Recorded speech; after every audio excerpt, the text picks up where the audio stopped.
ମୁଁ सीएम సార్ଙ୍କ అనుమతిରେ ଟିକେ దీపద తెలుగురే କହିବି। అందరికీ నమస్కారం।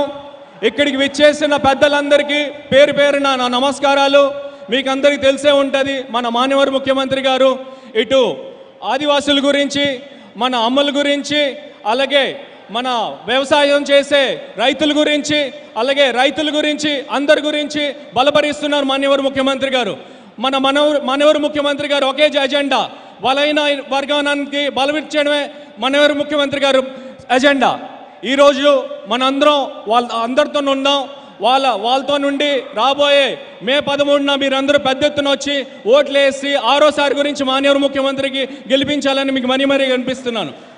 నాకు ఇక్కడ బీజేడీ అభ్యర్థిగా మాన్యవర్ ముఖ్యమంత్రి గారు పంపించినందుకు నేను మీ అందరికీ ఎల్లప్పుడూ సేవ చేసి మీకు కట్టుబడి ఉంటానని సభాముఖంగా తెలియపరుస్తున్నాను।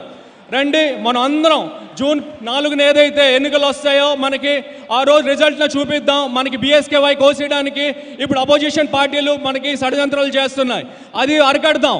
అలాగే మన మిషన్ శక్తి అమ్మల్ని కూడా ఇంట్లో కూర్చుని పెట్టడానికి వీళ్ళందరూ షడ్యంత్రాలు చేస్తున్నారు, మనం అందరూ దాన్ని కూడా అరికడదాం। అలాగే మనకి లక్ష్మీ బాస్ కూడాను ఆపేయడానికి అపోజిషన్ పార్టీలు ట్రై చేస్తున్నారు, అది కూడా మనం అరికడదాం। అలాగే ఈ రోజు విచ్చేసిన అందరికీ పేరు పేరున నమస్సుమంజలు। మీరందరూ ఎలాగే ఉండాలి, రాబోయే రోజుల్లో మనందరం కలిసి పెద్ద ఎత్తున పని చేద్దాం। మాన్యవర్ ముఖ్యమంత్రికి 6వ గెలిపించి మనం సంకల్పం తీసుకుందాం। ధన్యవాదాలు।